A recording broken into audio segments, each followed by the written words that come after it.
Contact right. I jolted awake at the blaring of my headset's speakers, and the hoarse cry of a gunner echoed through them like bells of doom. Dust gritted between my teeth, and the vertebra in my neck let out a stubborn pop as I swiveled my head to stare out the passenger's side window of the semi-truck. In a wave of shadow, dozens of bulky figures lumbered out of the trees a few hundred yards to my right, plowing through the vast expanse of overgrown pasture land. With the autumn sun fading in the cold gray sky, I could barely catch the gleam of unwashed glass, reddish-brown mud caked along dented sheet metal, and rusted steel axles bent at unnatural angles to propel the beasts along on all fours. There were over 20 of them, the herds bigger than last month thanks to the plethora of abandoned scrap that dotted this forgotten stretch of the Appalachian foothills. At the speed they were moving, they would be on us in minutes. Lieutenant. My driver and acting platoon sergeant, 17-year-old Charlie McPherson, gripped the steering wheel of the aged tractor-trailer and eyed the onrushing horde, his face white. "What's the call? Should we try to take a secondary road, and run for it?" The slight crack in his voice gave away the sergeant's preferred option, and I couldn't blame him. Like most of the others in my command, Charlie hadn't even seen his 18th birthday yet and spent most of the past several months in the safety of the military zone far to the north. This was the first time our platoon had seen so many anomalies at once, and I could sense the tension in the static over the radio headset. I felt it too, the deep-rooted fear, the surge of icy adrenaline that begged me to flee as fast as the clattering vehicle under my legs would take me. But the others are counting on us. All hands, battle stations. I clicked the radio mic so that my voice carried over the airwaves to the rest of the convoy. "We've got auto stalkers on our 3 o'clock. Stay on course, we're punching through." Cries of alarm went up all across the line of vehicles, the signal enough to throw every crew member into action. Diesel engines roared, our speed increased, and the drivers rammed their accelerators to the floor so that black exhaust billowed into the air from each rig. Machine guns opened up from their fortified positions on the trucks, but with a sinking feeling in my chest, I noted how little it did to dissuade the enemy. These mutants were hardy, difficult to bring down with small arms, and easily spooked into a stampede like this one. Out of the corner of my eye, I watched them rumble closer through the dirty haze of my window. Made from the twisted combination of dilapidated automobiles and the dark touch of the breach, the auto stalkers galloped like water buffalo on all four axles, tires turned flat to the earth like circular hooves. Cars and trucks, vans and buses, they all thundered along in a clanking and creaking of old metal, without a driver to be seen in their moldy interiors. Loose stones chipped at their paint, grass clogged in their grills, and the headlights blazed with a furious gleam that bespoke animalistic hysteria. "Gotta turn them away from the road." My gaze flicked to the long flatbed trailers that made up our little procession, where the precious cargo from today's raid lay tied down with straps, chains, and rope. Ever since we'd been driven from our home in the new Wilderness Wildlife Reserve by a rocket barge, all our efforts had become focused on scrounging up tools and equipment to replace what the missiles destroyed. Arc welders, milling machines, metal lathes, anything that could be used to fabricate the wonders of the bygone modern world, we hoarded like gold. This morning had gifted us the motherlode, a deserted tractor repair shop loaded with all sorts of old-school tooling, non-digital, and perfectly preserved. It took the full day just to get it loaded onto 4 salvaged lowboy trailers, and the well-worn semi-trucks pulling each were too slow to make a clean escape. If the mutants got to us, they might turn us over by sheer force of impact, and the last thing I would hear would be the sounds of my crew dying over the radio. "Call for backup and stay en route." Snatching my Type 9 submachine gun from its place by my seat, I slapped Charlie on the shoulder and clambered back through the cab of the truck to where a back door opened onto the cargo deck. Wind tore at my face the instant I stepped outside, my brown braid snapped in the breeze like a little flag behind my head, and for a split second, I became frozen in place with a rush of sensations. It had been only a few months since an ill-fated blogging trip brought me to the lost stretches of Barron County, Ohio, but in moments like these, It seemed an eternity. Sometimes, it was hard to believe the normal world I'd grown up in still existed somewhere out there, completely unaware that Ohio once had an 89th county, a missing piece of our world that lay besieged by forces past the scope of our understanding.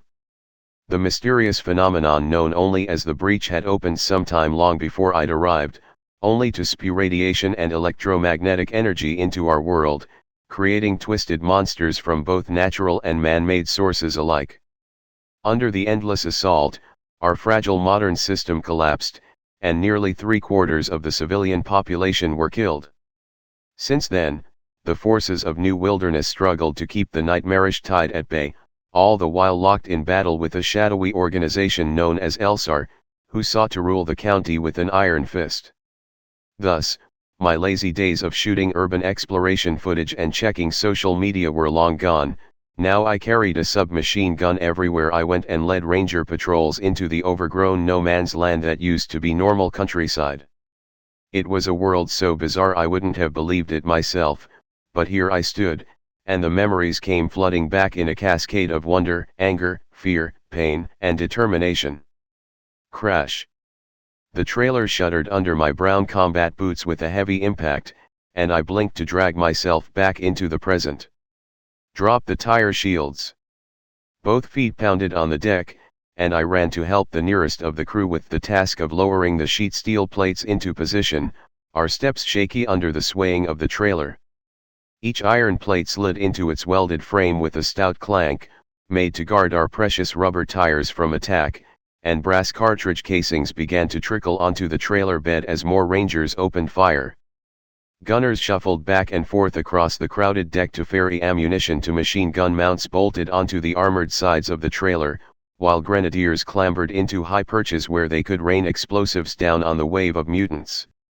In the scrap metal parapets along the deckway, riflemen surged to the firing ports to bring their small arms to bear, and I moved to join them. Aim for the legs. I racked the hefty bolt on my Type 9 back and flicked the safety off to sight in on the nearest auto stalker, a dented green sedan. Hit their legs, drive them back. Brat-tat-tat-tat-tat. The gun bucked in my hands, a familiar experience by this point, and sparks danced across the mutant's sheet metal hide as bullets stitched their way toward its front left leg. Hoonk. With a displeased bleat of its horn, the sedan veered away from our truck, and the other Rangers beside me lowered their aim in similar fashion. One by one, the oncoming freaks shifted their path and soon kept pace alongside us instead of charging into our convoy.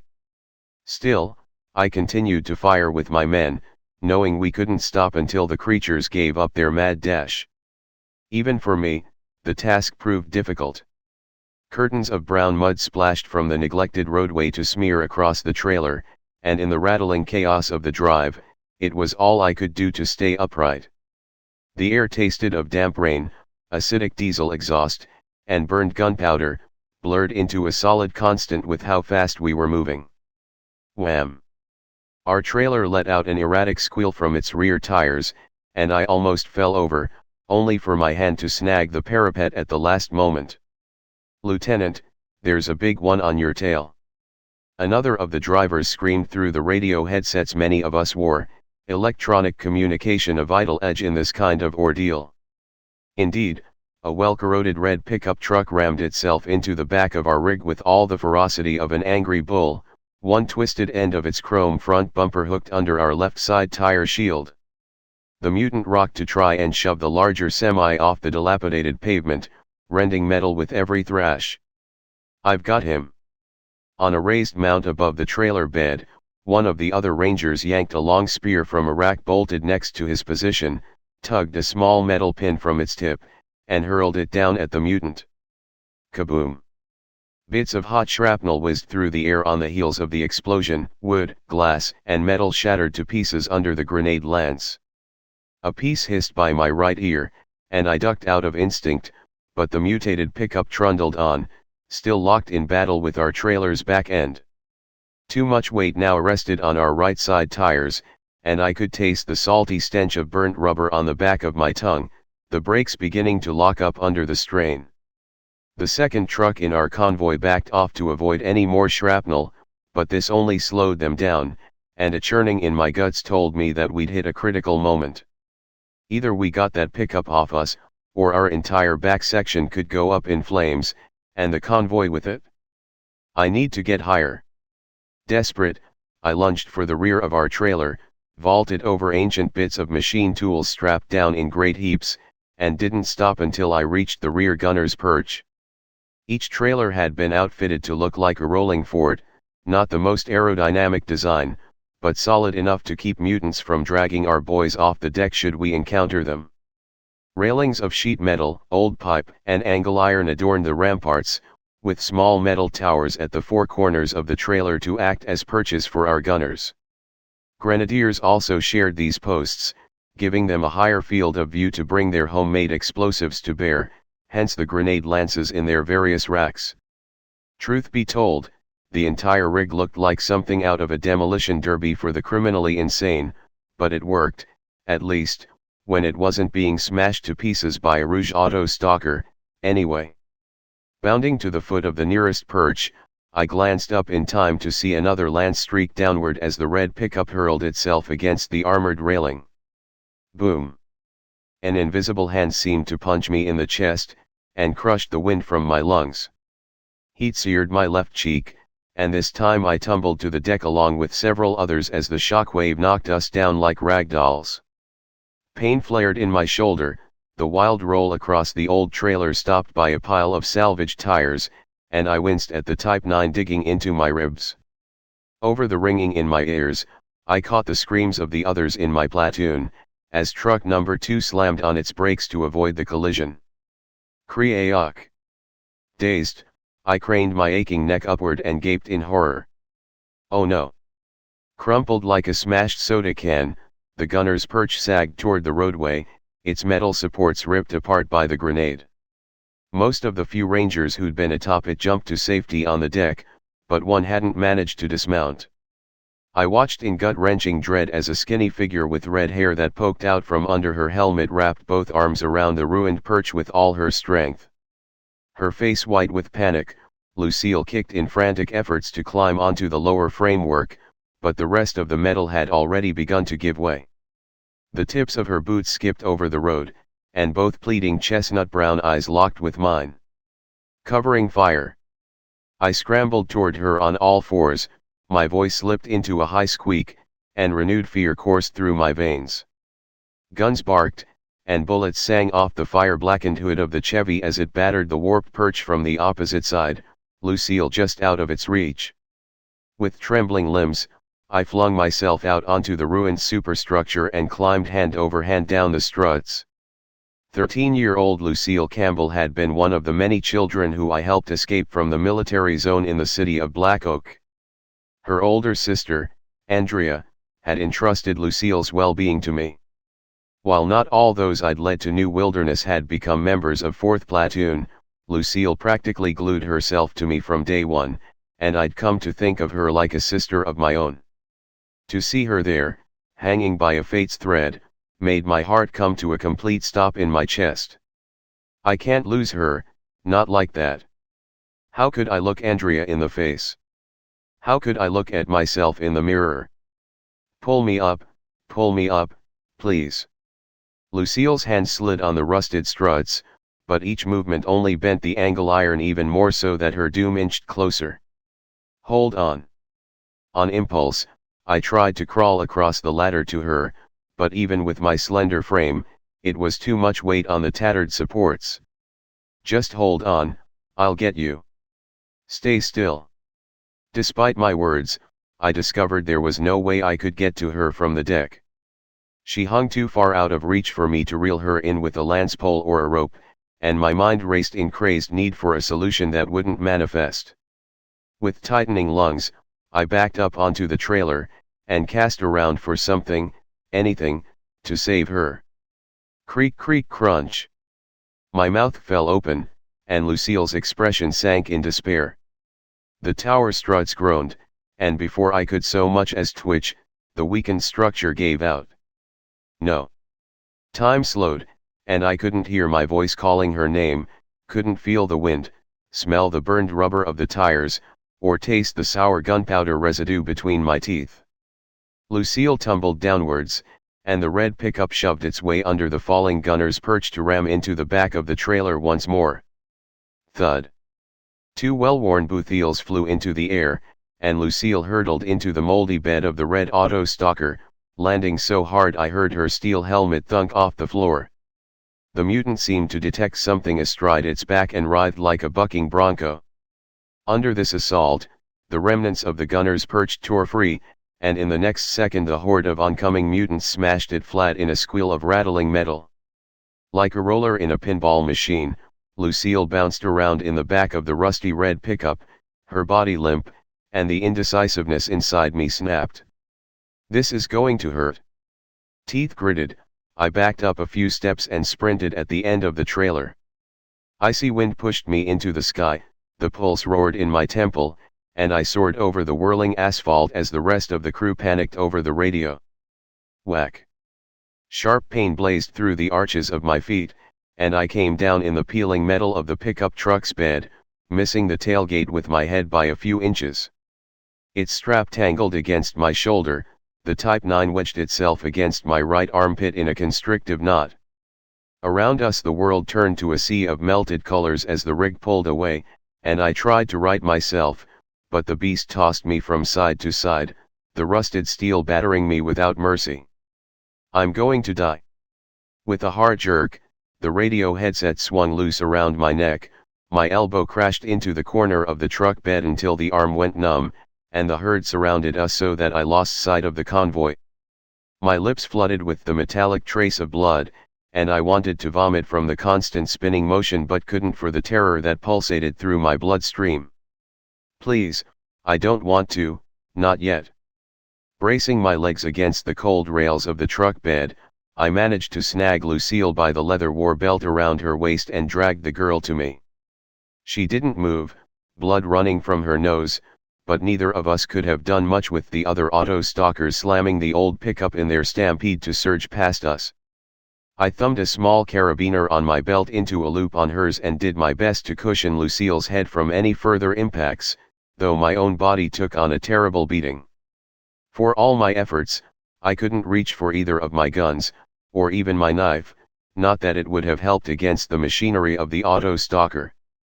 My mind reeled with a dozen fractured thoughts, and for a brief moment, Chris's loving smile flashed before my eyes.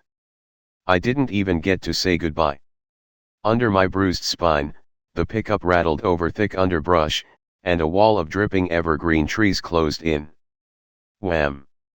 Something hit the beast squarely in the middle, the rusty sheet metal crumpled, and the auto stalker tumbled end over end to bury us both in darkness. The auto stalker rolled over its side with a shrill rending of metal, and I shut my eyes, both arms around the unconscious Lucille. Splat! Wet mud broke my fall, and the truck inverted to cover us like a trash can lid. My head swam, the submachine gun jabbed me in the ribs so hard I wondered if they'd crack, and my back flared in protest from something hard under it. Branches snapped from the rollover, twigs rained down on the underside of the disabled pickup, and a new sound cut through the chilly air. A deep, carnivorous roar. I blinked from where I lay in the gloom of the truck bed, only a few slivers of light on either side where it didn't completely touch the muck, and caught a flash of gray somewhere outside. My blood turned to ice, and I fought to draw air into my sore lungs. So, that's what you were running from. Even with my limited field of view, I would have recognized the smooth gray skin anywhere, along with the crocodilian lower jaw on a log-shaped head, several yellowed teeth poking out the side the size of steak knives. These were the stuff of nightmares, spoken of in whispers by our guards even within the safety of our fortress, strong hunters, smart, and wicked fast. Fast enough to make a herd of auto stalkers stampede in blind panic.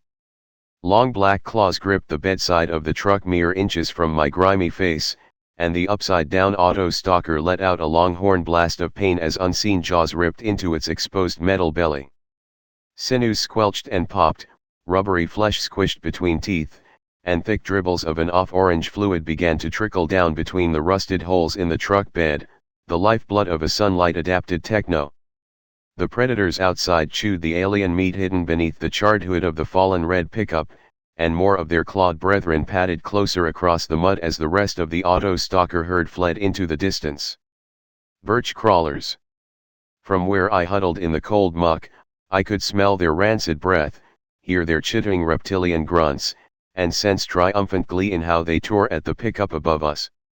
Mutants preyed on each other for food, but wouldn't pass up an opportunity for a nice, crunchy human if given the chance.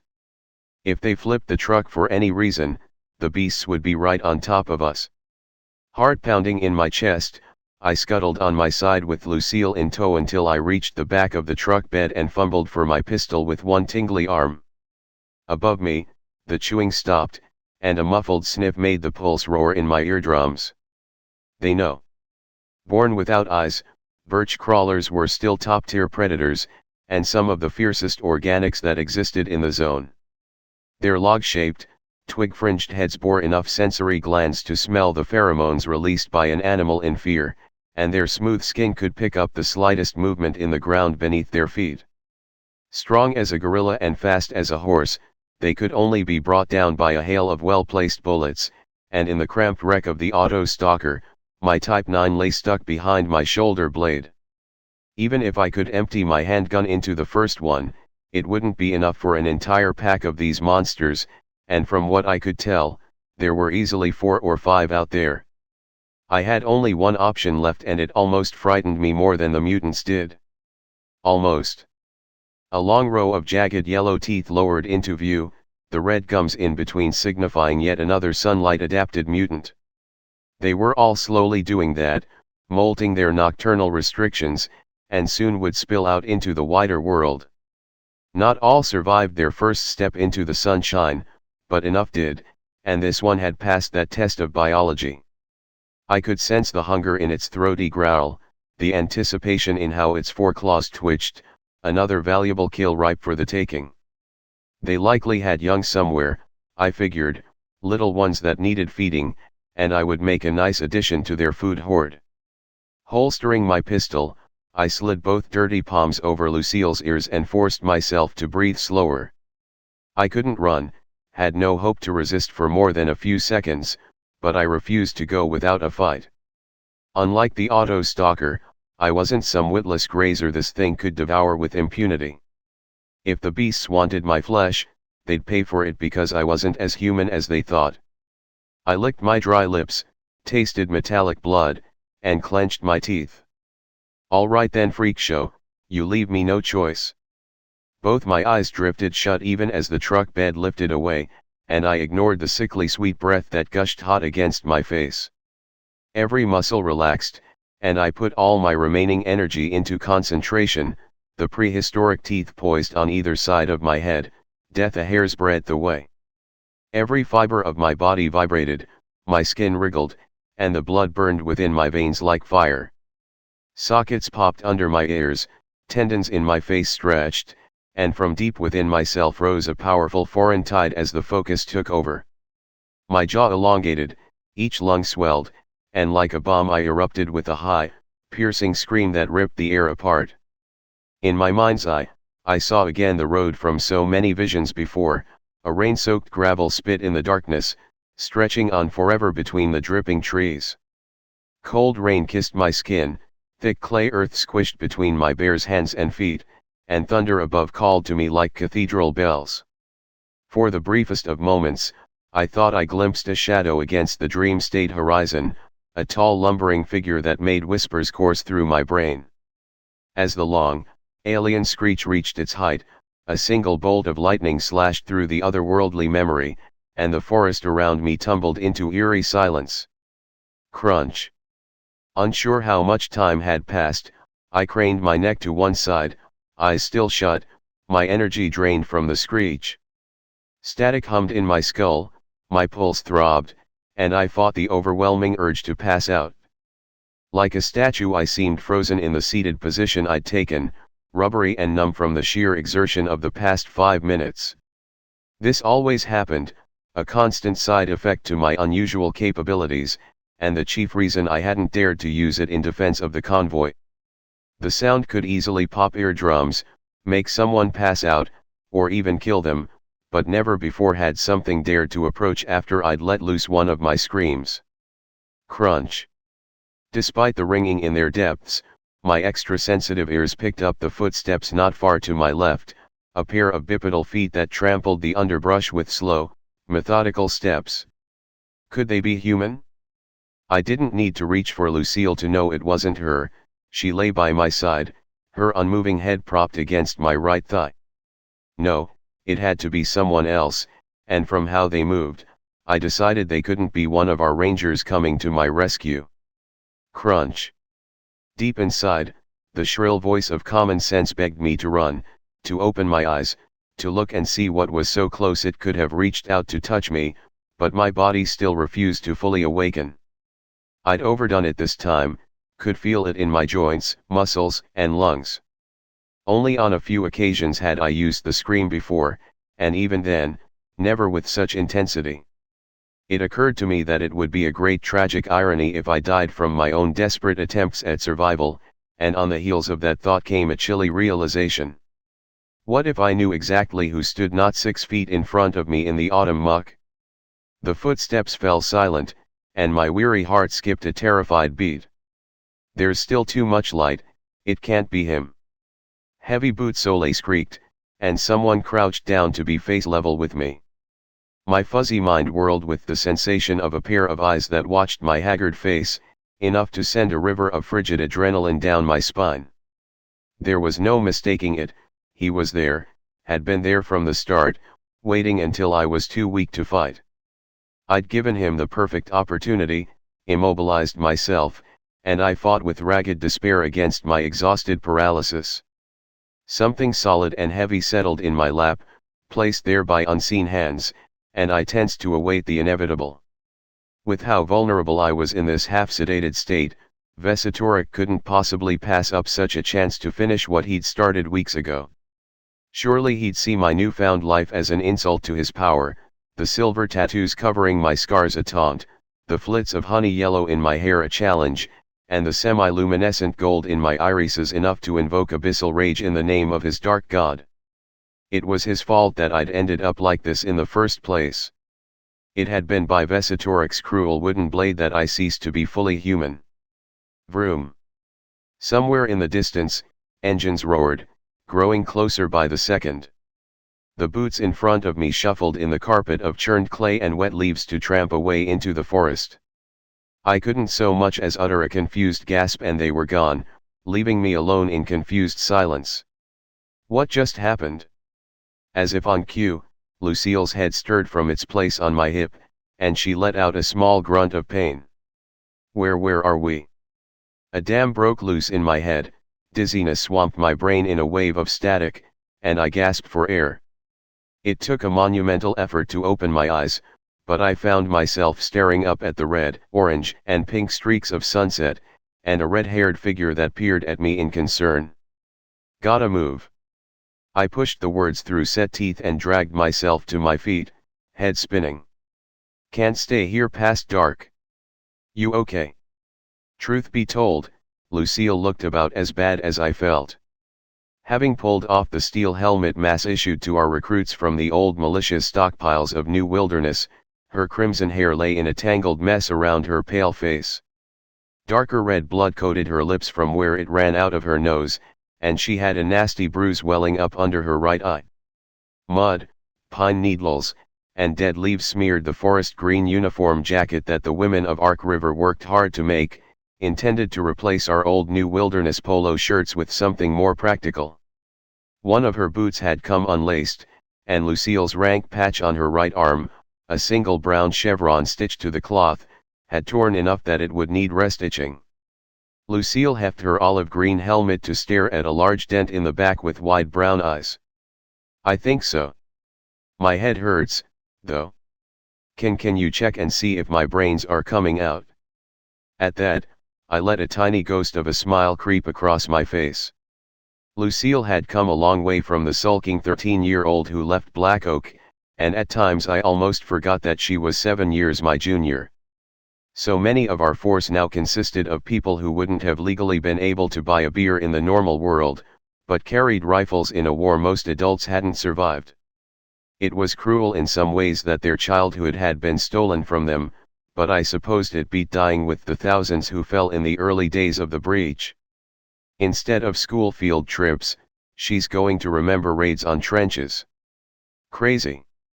What a crazy world we live in. Turning her around, I probed the back of her ruddy head for any soft points and gave Lucille a small pat on the shoulder. You're fine. If your brains were coming out, you wouldn't be standing, much less talking.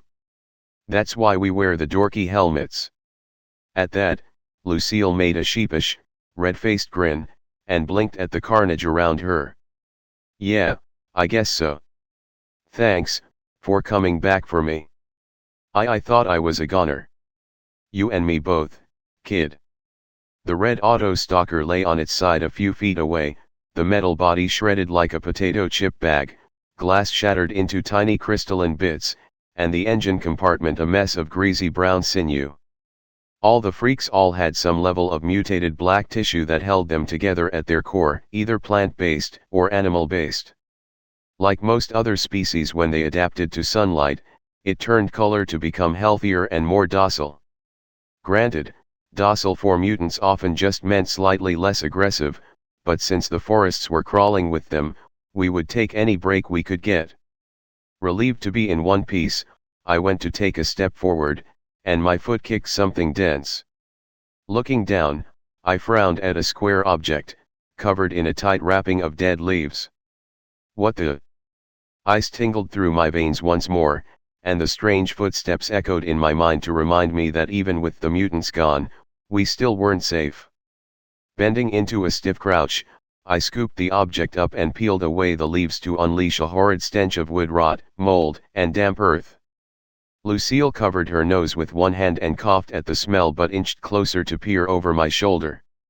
Where did that come from?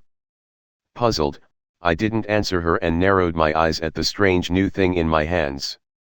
It was a book, old and decayed, with a stiff cover that seemed to be fashioned of some kind of rough leather. Something about it made my skin prickle, the scars under my tattoos wriggled in disgust, and I wanted nothing more than to throw it as far from me as possible. However, against my better judgment, I pushed the dead leaf wrappings away and pried the cover open. Thick musty paper lay scrawled with rusty red markings in sharp, jagged clusters. In long rows of manic scribbles, they covered the page from top to bottom, with no discernible pattern. They didn't resemble any kind of language I'd ever seen before, the figures more like spiders' webs than anything else. For some reason, the ink color made my stomach churn, and the more I squinted at the odd writing, strange whispers rose in the back of my head like ghosts on the wind. My fingertips brushed over the dried red ink, and I went rigid in an instant from a dry whisper that seemed to echo right in my ear. Lost, lost, lost. Without my goading, the focus slid into place inside my head, all my senses sharpened, my mind whirling into a cacophony of strange emotions. The tangled scribble seemed to unweave themselves before me, and I found my eyes widening in shock at the cold words that rang in my mind like footsteps on a flagstone hallway. I have been chosen. The pain is immense, but from it I will rise to new life. This old form I cast aside with glee, for I know the future awaits my exaltation. I am a servant of the one who called me from the clutches of death, the eye of the void, who seeks to bring about his great conquest. Even now, the sky draws close, the shadows embrace me, and I shed my blood to capture the truth essence of this moment. I will awaken the Master. I will resurrect the broken vessel of the Nameless One, and line his path to the gates of this corrupted world with the bodies of his scattered children. I will answer my calling with joy, on the road to the sacred grove. Hannah. Lucille's voice seemed far away, muffled, as if she were standing on the other side of a closed doorway. What's wrong? What is that thing? Frozen in place, I forced each breath in and out of my sore chest, my heart racing at the terrified realization of what lay in my hands. This thing was evil, a word I hadn't put much thought into during my old life in Louisville, but one that made a sickened knot twist into my guts in this new life I'd found here in Barron County. For I knew those words, recognized some of them, and recalled the visceral hate with which they were spoken aloud. You think you've won? You cannot hide. Your world will fall. A warning. Broken from my trance, I shuddered at my own raspy tone, and another cold breeze rose on the air like the chuckle of a cruel voice from the frigid sky. This was done on purpose, the stampede, the crawlers, all of it. Only one person could have written this. Who? Lucille glanced around at the trees, fear in her gaze, and she groped on her war belt for a stubby knife I'd given her. Beneath the silvery ink of my tattoos, the scars ached with phantasmic wriggles, and I glared at the darkened trees with growing apprehension. In the distance, the engines of our backup roared closer, the auto stalker herd blared their aged car horns from some new grazing area, and the birch crawlers were nowhere to be seen, but none of it comforted me. The sun sank low in the horizon, almost out of sight, and we still had several miles to cover before we were safely across the ridgeline, and into friendly territory. Even then, nowhere was safe after dark. Eyes locked on the murky shadows of the forest, I let the cursed name slip off my tongue like it was sour stomach bile and groped for my type 9 in reflex. Vesitoruk. Splashes of mud kicked up from the tires of our convoy as we rolled through the palisade gates of Ark River. The last of the sunset clung to the distant hills, but the air would likely remain in the cool mid-50s until dark, a nip to the breeze that heralded colder times ahead. Already the crop fields around the fortress had been stripped clean, the corn stubble and wheat chaff all that remained of the vast yellow oceans of grain. Gardens lay barren as well, the vegetables canned in glass jars or repurposed beer bottles, the pumpkins, berries, and other fruits packed away. Smoke rose in the air from multiple chimneys, the scent of cooking food heavy on the breeze, and as the first buildings of the settlement rolled by, I found myself lost in thought. After the firebombing of New Wilderness, we'd retreated across the ridgeline into the Southlands to link up with our allies from Ark River.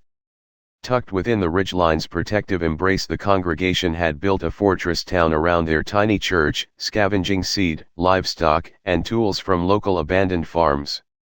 They'd kindly taken us in, let us raise cabins for our people within their walls, and pooled their supplies with ours.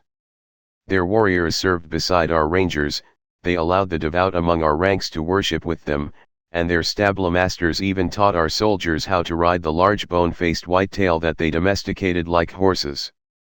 Despite all this, however, many in our camp found it difficult to get past the starkest difference between them and us, one deeper than their Nordic-esque appearance and pseudo-medieval fashion sense.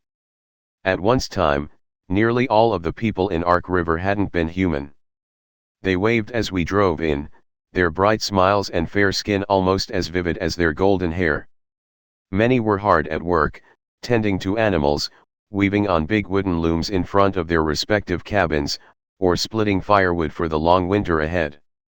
A dozen shepherds worked to herd a large flock of sheep into their fold on the far side of the fort, and more of them fired arrows at straw targets on the opposite side of the road.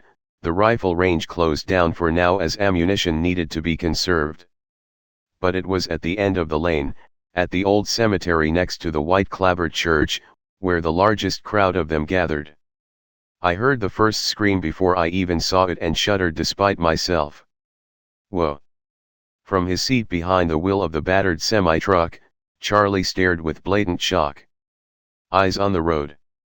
Throwing him a tired shake of my head, I pointed forward.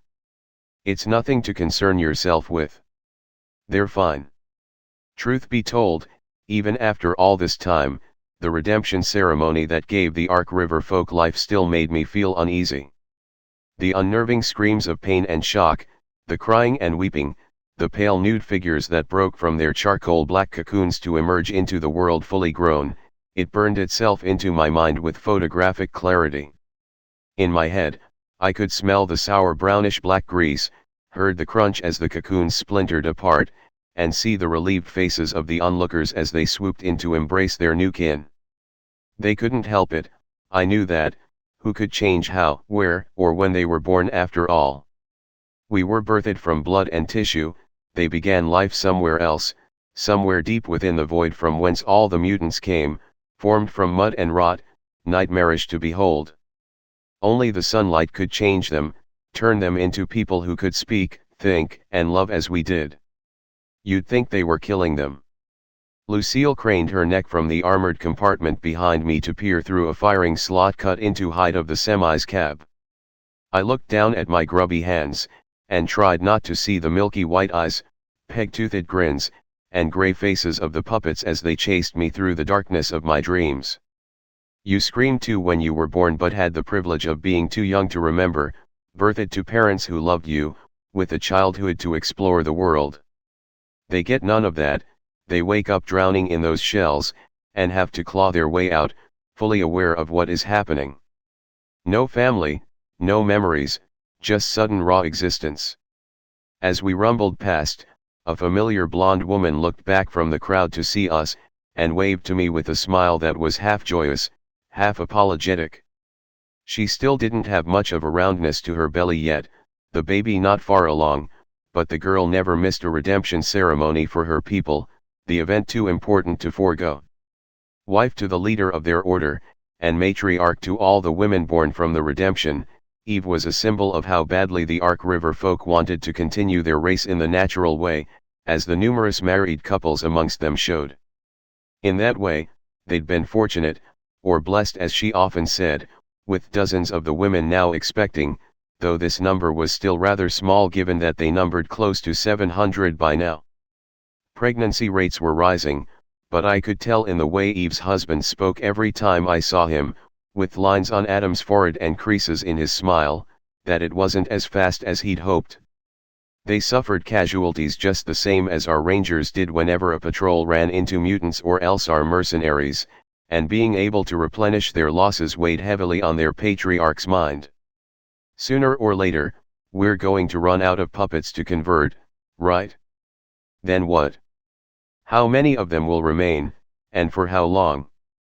I swallowed, tasted a hint of the stench on the air, and itched at the silvery tattoos that stretched from my right arm up to my shoulder, mostly hidden by my uniform jacket. The breach spewed mutants, but strangely enough, didn't seem to affect humans in any noticeable way. I, however, had run afoul of a new enemy, one that lurked in the forests and swamps around us like a demon from the old stories, Vesitoruk. With an army of intelligent mutants at his back, he set out to conquer our world for the breach, and a wound he'd given me had nearly brought about my death. Only by Jamie's rash action had I been saved, but it was this decision that doomed her. Looking down at my faint surgical scars, concealed by the swirling flower and vine silver ink, I fought a wave of melancholy that rose in my throat like bile. Technically, I wasn't human either, not anymore. My genes had fused with the mutation brought on by Vesitoruk's blade, and in that way, I was adrift between the golden-haired people that crawled from the dark, and my own kind who came from a mother's womb. Though I'd come to terms with it in the past few weeks, it was lonely at times when the stares came, the others eyeing my tattoos that spread over the right side of my face and around that same eye socket, visible only when the light caught my skin in a certain angle. To them, I was just as strange and cryptic as our new allies, like something from a children's story, a myth, a fairy of the gloom. It would have been unbearable without Chris by my side. He stood waiting for me as we pulled into the motor pool area, a makeshift cluster of shed-like buildings that had been erected to house our repair equipment and the mechanics. Like me, Chris wore a buckskin-colored jacket over his new Green Coalition uniform, with a rough pair of blue jeans that ended just over his boots. His short mousy hair fluttered in the cool November breeze, the color of maple syrup, and those familiar blue eyes lit up as I stepped out of my truck, a handsome smile crawling across his stubble-covered face. "Charlie, take charge of the platoon and unload the gear. I'm going to report to the major." I grabbed my Type 9 and turned to catch Lucille's eye. "You head straight to medical to have that head looked at, okay?" Lucille folded her arms with a slight frown but let out a huffy sigh of defeat. "Yes, ma'am." Each of the trucks rolled to a stop, and I swung the semi-door open to clamber down into the cold embrace of autumn. "Good to see you still in one piece, Lieutenant." Chris stood with both hands on his narrow hips, but I could sense the relief in his voice as I walked up to meet him. Though from the radio traffic, I heard it was a near-run thing. "You all right?" "Better now that I'm here." I let out a long sigh, my shoulders relaxing in a way they hadn't been able to while we were outside the protective walls of Ark River. "Campbell probably has a concussion, but no one died, so that's a plus." We ran into a herd of auto stalkers, all sunlight adapted, and they nearly pushed us off the road. Things got messy. Chris's smile faded somewhat, and he nodded at the two up-armored pickup trucks that had arrived after the fact to escort us back to the Citadel. Counting the brain shredder our fishermen spotted on the eastern shore, and the albino fire drakes near Collingswood, that's 3 times in the last week. They're getting more numerous.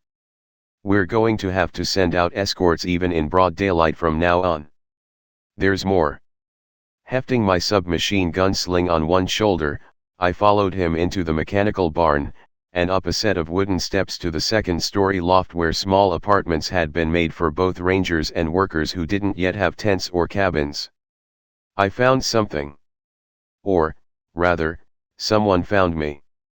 At that, Chris froze and narrowed his eyes at me with a concerned frown. "Someone?" Nervous, I juggled the small knapsack I took on patrols in my arms, and glanced over my shoulder to be sure no one was listening. Vesitoruk. His cheekbones drained of color, and Chris's jaw worked in tense unease. The last time I'd run into the dark creature, Chris had almost lost me, and a hatred burned in his sapphire irises that would have scared me if I weren't so exhausted. Looking both ways down the cramped rough-sawn hallway, Chris ushered me into the small, cozy office he occupied as head ranger, and locked the door behind us. Before I had a chance to say anything, 2 muscled arms wound around me, and Chris pulled me tight to his chest. "Oh, yes please." Leaning into the embrace, I shut my eye to savor the scent of his clothes, the faint leftover aroma of his chocolate cologne still clinging to the t-shirts he wore under his uniform. I slid both palms flat against his chest, relished the solid wall of muscle beneath the homespun cloth, powerful, and yet always gentle for me. If the fear, exhaustion, and uncertainty of the field had left me drained, this lit a fire inside my core, oozing gooey lava that I wanted to bask in for the rest of my life. We didn't get much time to ourselves now that he led the entire Ranger faction and I commanded a platoon of my own, but in the moments we could find, I tried to make the most of it. Our conversations had become even more serious in the past few days, and Chris once surprised me by asking if I would say yes to a ring, should he manage to procure one. At first, I'd thought he was joking, but there had been no jest in those amazing pools of blue that locked me in place every time they landed on my gaze. Chris had been serious, and I'd gone to my tent that night with visions of matrimony dancing in my head. However, as I stood there, I couldn't help but notice a slight tremor in his embrace, a fierceness in the strength that seemed to border on mournful. It was as if Chris braced himself against a strong breeze, like something loomed in the horizon he didn't want to acknowledge but was powerless to escape. "You okay?" I whispered and angled my head back to press my lips to his rugged jawline, something that always drove him up a wall in our limited private time. He kissed my forehead, but I noted how he didn't look right at me, the normal enthusiasm not sparking to life at my advances. "I'm fine, Pragdij. Just tired. Now, what's this thing you wanted to show me?" "You have never been too tired to get hot and bothered. Maybe too old-fashioned to go all the way, but never too tired. What's gotten into you?" Still unconvinced of his behavior, I shrugged it off to open my knapsack and lay the book on his desk. The two of us glared down at the mold-covered pages with quiet discomfort, and I swallowed a sour-tasting lump in my throat. In the yellow glow of a kerosene lamp, it looked even worse. Black vines snaked through the paper in ways that were eerily familiar to me, and the words written in blood stood out like they were painted in fire. So, I take it this is from him. Chris watched the book like it would jump up and bite him, a nasty undertone to his words that bespoke the visceral disgust he had for the odd forest necromancer. Wrapping both arms around myself, I felt a chill move through my bones in spite of the warm room. We got into a bind. I couldn't fight, so I had to use my scream to chase the mutants away. He just walked up, put this in my lap, and left. I didn't even see him, couldn't so much as open my eyes. Chris ran his fingers through the brown hair on his scalp and cocked his head to one side. That doesn't make any sense. He wanted to assimilate you into his army, that much we know, so why not take the opportunity right then and there? If he risked appearing that close to daylight, then it all had to be for a reason. I bit my lip and wrinkled my nose at the rotted book. I think it's a final warning, a way for him to say that he's close to victory. Whatever he's after, Vesitoric must be confident that he's got it, otherwise why give me this at all? We've kept him close for this very reason, and I think it's time to hunt him down, as soon as possible. My boldness surprised even me, and it took me a second or two to catch my breath. So far, I often helped add to plans, maybe give opinions on them when major decisions came, but I never made them from the start all by myself. It seemed bizarre that I'd come to the point where I was openly advocating to march to war against some mutated freak with his own army, and it only cemented the fact that my old self was as distant as my cozy suburban home in Kentucky. I wish it was that simple. Chris's face glowed for a brief second with an approving half-smile, but it faded into another grim expression of dread just as fast. Sean told all the faction leaders to keep this quiet, but I figure you ought to know, Jamie's trial got moved up to this evening. What? I stared at him, too stunned to speak, my skin clammy. He didn't wait for me to find words, and scratched the back of his neck, a sad, worn-out slump to his broad shoulders. He knows we have to turn the tide against Elsar soon, or we'll be stuck here all winter with the breach. At the rate it's spitting out more aggressive mutants, and with the Mold King out there building his army, we might not make it to spring if that happens. They're thinking about using the nukes. It had been the old head ranger, Rodney Carter, who discovered Silo 48, another strange apparition of the breach that had somehow been dragged from another distant reality into our own. Buried beneath thick concrete blast doors, a complete set of nuclear missiles waited to be roused from their mechanical slumber, and as we had both launch keys, that power was within our grasp. I'd unearthed the entrance myself, seen the rockets firsthand, and the thought of them arching skyward made my chest tighten. Just one of those things could wipe Black Oak off the map. We can't use them. Who knows how many civilians we'd kill? Pacing back and forth, I tried to make sense of the impending situation. But Sean has got to know Jamie will be found guilty. She's one of his best rangers, how could he? None of us have a choice. Chris stalked across the room to slouch onto a small couch that had been scavenged from a nearby abandoned farmhouse. Since Ark River took us in, we have to mesh their governance system with ours. Adam and Eve have been incredibly tolerant of our assembly meeting in their sanctuary, but they've had people killed because of what happened at New Wilderness. Somebody has to pay the price, and this is their house, so Adam will be the judge, with Eve as his advisor, while Sean and the rest of us man the prosecution. But you have a veto. I threw my arms into the air, anger and indignation rising at the fast tracking of my best friend's slaughter. Under our assembly you have the right to say if there is a trial or not as head ranger. They can't just. Hannah. He leaned forward to rest both elbows on his knees, and Chris rested his deeply lined forehead in one hand. I'm her defense. All the indignation came to a screeching halt within me, and I noticed how his stubble looked thicker than usual, his face gaunt, the dark circles under Chris's eyes evidence that he hadn't been sleeping as much as he claimed.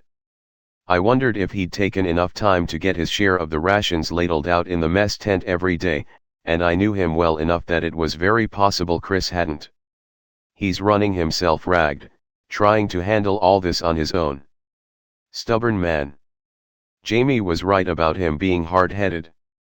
At my astonished silence, Chris rubbed his face and gestured at the locked office door, in the invisible direction of the Ark River Church. The agreement was we'd follow Ark River's judicial system, so I don't get a veto anymore. All us officials were supposed to be on the prosecution, but I told Sean I'd resign if he didn't let me represent Jamie on the stand.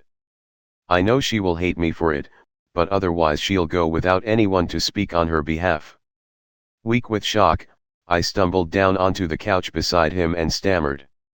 So, you've got a plan, right? I can testify, we can convince the others easily if they just listen. Jamie's not guilty, she. It's not the officials we have to worry about. Chris faced me, and there was no warmth, no wit, no playful gleam in his eyes. There will be a jury of 12 people, half New Wilderness, half Ark River, all randomly selected by a lottery. We have almost 1,000 people inside These's walls now, Hannah, and 300 of them watched their home be blown to bits not a week ago. Did you know they almost rioted at the Chow line today while you were on patrol? I guess some moron spread a rumor we were going to cut rations. Took half the ranger force to disperse them all, but the people are still angry. They haven't forgotten that we let the pirates off the hook when lots of people wanted to see them hang. If Jamie gets on that witness stand and confesses to working with Elsar, it won't matter why or how, they'll tear her apart out of spite. Desperate to wipe the stressed look off his face, I scooted closer to take one of his hands in mine with a gentle squeeze. But why the nukes? I don't see what that has to do with Jamie. Does Sean really want to drop a nuclear bomb on Black Oak? Chris gripped my hand tight and grazed his thumb over my scarred knuckles in appreciative reflection. We've been turning over every idea. The fact is, once we launch the first missile, Elsar will be able to trace it from orbit, even with the electromagnetic interference, and they'll find the silo. If we launch them all, we'd better be sure it stops them, or there's no way Coranti would hold back after that. But he's got money, men, and material spread all over the country, maybe even the world. I don't think we have enough warheads to cripple Elsar for good. Which means we have a very expensive, very deadly set of paperweights in that stupid concrete tube. Disappointed, I lay my head on his shoulder and chewed the inside of my lip in thought. But there's got to be something we could do. What about a demonstration strike? You know, blow up some trees somewhere just to let them know what we're capable of. Then they'll know where the silo is and throw everything they have at it. Chris reclined in the love seat to nudge me closer, and stroked my tangled hair in long, light touches that made pleasant shivers run down my back. Even if we threaten to drop a warhead on Black Oak if they do. I looked up from his shoulder, exasperated. He smiled down at me with a dry, cynical grimace that bore no joy. They don't live here, Hannah. Their families are far away, in some other town that doesn't even know we exist, so what does it matter if a few thousand random civilians get incinerated? The moment Coranti knows we have the nukes, he'll get on a jet or helicopter and be gone. If we level Black Oak, all that will do is free up Elsar to dedicate their energy to killing us instead of protecting the local populace. I picked at a button on his uniform front in disappointment. So, if we shoot, we're screwed, and if we don't shoot, we're screwed. Pretty much. Chris waved toward a topographical map stretched across the wall next to his desk. That's why Sean's pushing for a conventional ground offensive. If we can hit them hard enough, maybe we can force Coranti to come to the negotiating table. At that point, we could use the nukes as bargaining power, since he still wouldn't know where they are. My mind a whirlpool of anxious thoughts, I scanned the map with idle skepticism from the couch. You think that will work?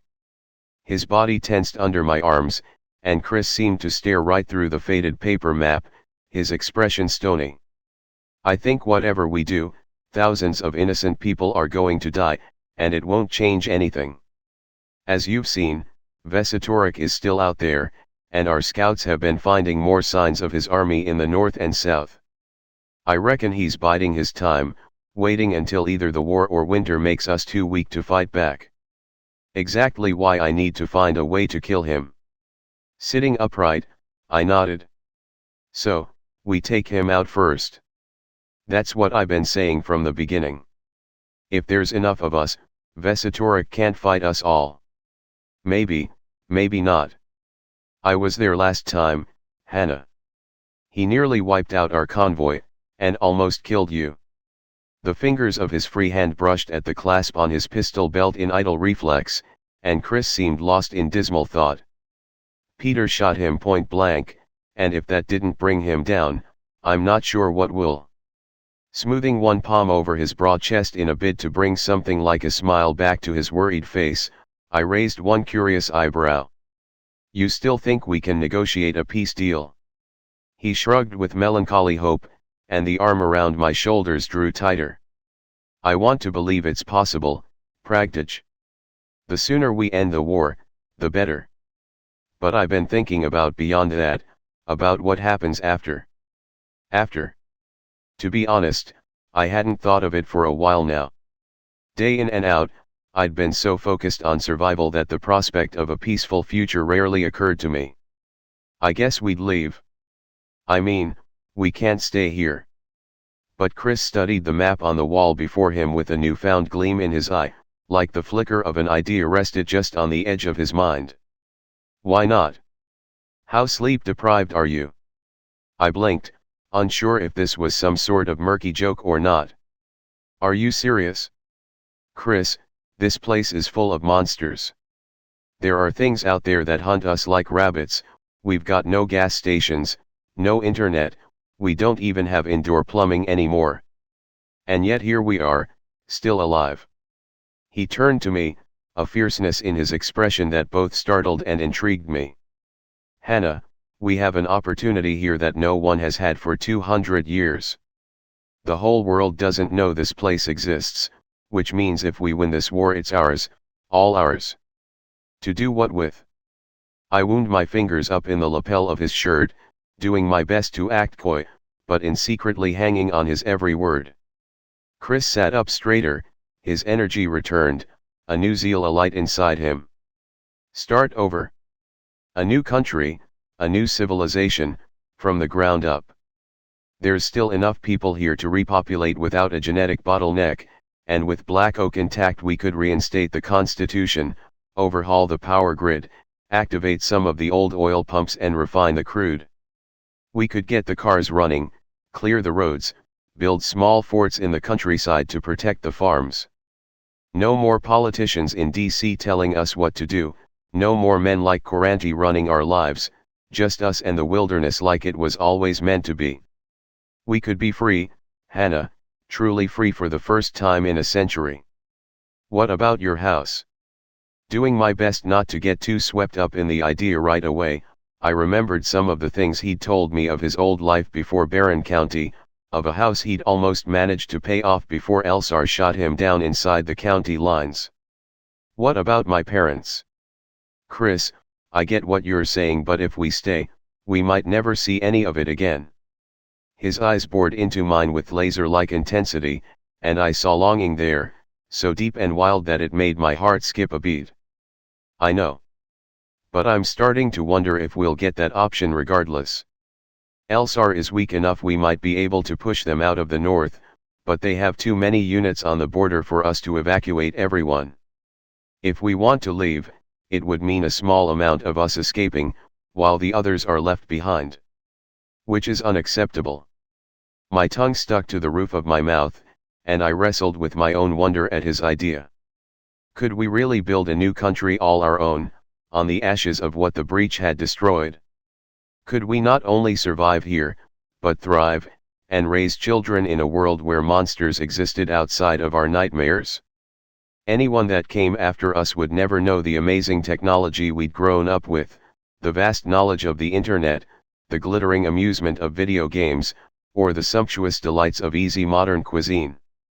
At the same time, if Kais was right, if somehow we could win this war, then our sons and daughters could live a life without being shackled to a bureaucratic parody of civilization, A world without crushing taxation, chemical-laden food, or the constant vitriol of modern politics. Sure, it wouldn't be perfect by any means, and would still be fraught with danger, but they could truly choose their own destiny, unlike the sterile, pre-packaged urban cattle chute that I'd grown up in. They could be happy, healthy, free. Jamie's not free. If we don't figure things out, she never will be. And it's all my fault. I bit my lip and hung my head with an anxiety-fueled sigh. So, what do we do about the trial? He looked down at his hands, and I thought I saw him grimace. I'm going to go talk to Lanson right now. Try to discuss some kind of legal strategy. In the meantime, why don't you? I'll come with you. Surging to my feet, I scooped my knapsack from the floor beside his desk. Chris shook his head, rising to walk to the door on his own. It's better if you don't. She's my friend. I slung my Type 9 over one shoulder and crossed my arms, refusing to give in. And I'm the one who got Peter and his crew taken off death row. This is my fault as much as hers.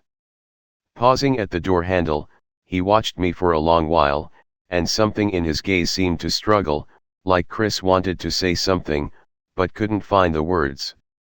We'd only grown closer in the tumult of the short time he and I had known each other in this vast wilderness, but sometimes it seemed Christopher Decker could still be so far away from me.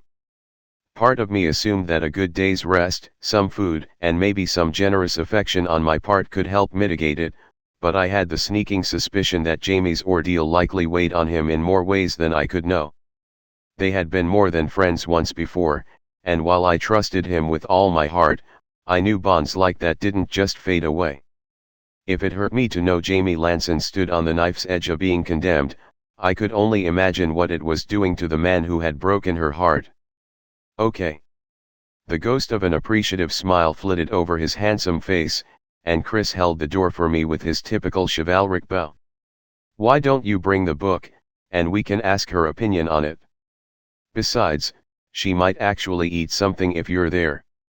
As I strode across the room to follow, I looked down at the book Vesitoric had given me and tried not to think about the hushed whispers in the corners of my ears that sprang up at doing so. My world, as messed up as it was, had been inverted once again. We stood poised on the brink of annihilation, either from Elsar, Vesitoric, or our own hidden weapons. Yet Chris's words gave me a glimmer of hope that I wanted to cling to so badly, even if I doubted they were possible. Our own country. We could build that library he wanted, save so many lives, live in peace at last. Imagine how proud Mom and Dad would be if they could see it. Shaking my head at myself, I snatched the cursed book from the desk to shove it into my knapsack so the whispering would stop. It thumped against my back as I plunged out the door after Chris into the dim, brown corridor made from old plywood and rough sawn lumber, our boots echoing on the creaky floorboards. Even from inside the hastily built structure, I could feel the cold November air creeping in, winter so close I could taste the snow on the breeze. The heady aroma of sawdust, motor oil, and wood smoke from nearby conjured bittersweet sensations in my heart, musing at how much longer this place would know the trademark sense of mankind. We were running out of time, not just as individuals but as a species, and I prayed that somehow, we could find a way to rescue both Jamie and Barron County. Creepy. Dark bags lined her green eyes, and Jamie paged through the first couple entries of the black diary with a furrowed brow in the small room that made up her cell. The parsonage was warm, thanks to the multiple small wood stoves that had been installed throughout the building, and yet I couldn't shake an icy prickle that cut me to the heart every time I looked at my best friend's pale face. She hadn't slept much either, even with the cozy bedstead that came with her room, and a tray of food lay untouched on the nightstand close by. The window behind her had been boarded up, more for Jamie's protection than to prevent an escape, but thin rays of fading light from the sunset trickled through in floating, bloody lines. I switched my gaze to where Chris sat across from me, and his eyes reflected a grim sadness that crouched also in my chest like a leaden parasite. She looks like she just came off a 4-day patrol. It has to belong to Vesitoruk. Shifting in the armchair that took up my corner of the room, I rubbed at a patch of dirt on my pant leg in an effort to distract myself. He's getting bold, attacking in twilight before the sun goes down. For him to give me that, it can only mean something big is coming. I guess so. Jamie shook her head with a sigh and shut the book to pass it my way. The freak writes about as well as he bathes. Figures you can understand it? I winced, and something in her emerald irises flickered with instant regret. Either way, you should definitely bring this to Adam. She wiped her hands on both pant legs as though to scrub off the sensation of touching the leathery cover. Eve might be able to help decipher it. I'm sure they'll want to do 1,000 prayers over it first, but hey, it can't hurt. Chris leaned forward in his chair. More to the point, we need to consider how Vesitoruk was able to find Hannah so easily. Sure, it could be coincidence, but I don't think he operates that way. If I had to guess, I'd say our gates are being watched, which means we've got active puppet recon units around Ark River as we speak. Jamie's face twitched into a weak smirk, one reminiscent of her old self. Could set the trees on fire to flush em out. In my head, I heard again the raspy voice of the shadowy figure, felt his wooden dagger in my ribs, smelled his rotted breath against my cheek. Your world will fall. Even if we could, they're too smart for that. I squeezed my eyes shut to ward off the shudder of cold memories. He's been able to keep most of his army out of sight somewhere, even the researchers' drones can't find them. The only reason we know he's close is because of this. Above us, the church bell tolled in its white clapboard steeple to signal the end of the day, and the sealing of the fortress gates for the night. The sound reverberated inside my chest with a hollow, sad ache that made me want to cry for the way Jamie's expression crumpled. Dropping her gaze to her lap, Jamie picked at one thumbnail, which she'd almost torn down to the flesh, and angled her head at Chris. How long do I have? Roughly an hour. Chris replied with a stony grimness and poked at the nightstand with the toe of his boot. Jamie's hardened countenance slipped a little, and her eyes blinked in rapid succession to ward off the internal storm. Guess I should have eaten breakfast, huh? With any luck, you'll get the chance. Leaving the diary on the nightstand, I rose to sit beside her on the bed. We're going to fight it? Chris said he's going to represent you, and I can tell the court what really happened. There's a real chance that you don't do that. She didn't respond to me, and instead narrowed both eyes at Chris with a pained grimace. Don't give her false hope. It's cruel. For his part, Chris looked to his folded hands in resolved weariness. She's just trying to be kind, Lanson. She rolled her eyes at him and Jamie folded both arms across her chest with a cold edge to her tone. And you're trying to get yourself kicked out of the assembly. You want to throw everything away, all the reforms, all the good you could do, for what? You know I don't stand a snowball's chance in hell. That produced a glare from Chris, the two locked in a sparring match of heated emotions from across the room, their eyes speaking volumes. It's the right thing to do. Jamie snorted, though something in her expression reflected pain, not venom, as if the words were just a mask she had to wear for the moment. The right thing to do is to win. Always has been. Don't be a pretentious fool, Decker, just let the hangmen do their work. Chris's lower jaw ground back and forth with animosity at her cutting words, but his eyes glistened, as though he wanted to leave the room even more so than I did. Saving your life is not pretentious. For a moment, Jamie opened and shut her mouth, as if trying to find something to say, but her eyes welled with tears as they rested on his. At her side, I shifted in place with discomfort. Man, this is hard to watch. Squeezing her eyes shut, Jamie gave my hand a gentle squeeze and nodded toward the door with a thin smile. You need to go. This place is going to fill up with people soon, and if they get riled like before, you'd be an easy target. I'll see you later, okay? Jamie, come on, I can help. I tried to protest, but she cut me off. "No one can help me, Hannah." Jamie shook her bleach blonde head, both green irises empty hollows of pain. "You can't go back on your word to Peter, and someone has to face the noose for all that's happened. With everything I've done, I can't really say it's undeserved." I threw a pleading glance at Chris in hopes he would allow me to stay, but I could see he too thought the same. More than anything, I didn't want to walk away, to leave my best friend to her fate, but I could tell Jamie wanted to speak with Chris alone. Whatever she needed to say, I had a feeling it wouldn't be good for either of us if I was still in the room. I can't give up on her. She's my best friend. She wouldn't have walked away from me if I were in her shoes. Wrapping my arms around her shoulders, I gripped Jamie in a tight hug and fought the urge to cry. "Hang in there, all right? We're going to figure this out. We have to stick together." She clung to me for a long minute, as if bracing herself for what was to come. "Thanks, Hannah." Tearing myself away from that room was the hardest thing I'd ever done, and I stumbled back outside into the chilly autumn breeze. I couldn't think, couldn't focus, my emotions welling, and all at once I found myself running through the darkened pathways between the cabins.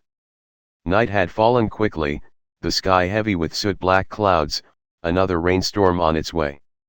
Many guards were out, both new wilderness rangers in their forest green uniform jackets, and Ark River men in their camouflage-patterned armor cuirasses, no doubt patrolling to prevent another riot. They watched me run, but saw no one pursuing me, and let me go. Unable to stop, I sprinted past cabins with the warm reflection of light in their windows from candles, tents where people without cabins bedded down for the night, and stables where our livestock shuffled around in their pens. The heady aroma of the old gardens didn't amuse me tonight, the residual tang of lantern roses or dancing lilies not enough to stem my pain. Even with the faint glow of torches on the walls, the safety of this gorgeous refuge built by caring hands, I couldn't hold back waves of sorrowful tears. At last, I burst into the motor pool area, filled with our trucks, motorbikes, and various other vehicles that had survived the breach's onslaught. Out of breath, I came to a stop next to one of the armored patrol trucks, gasping in between muted sobs. "It's all my fault. I let her down. I condemned my best friend to death." My lungs ached from the cold air, both eyes burned with salty tears, and my nose ran like a faucet as I sank to the ground beside a beefy black tire. They couldn't do this, it wasn't right. Jamie deserved to live, she'd sacrificed so much, too much. I didn't want her to die, but I was completely powerless to do anything about it. "You okay, Brun?"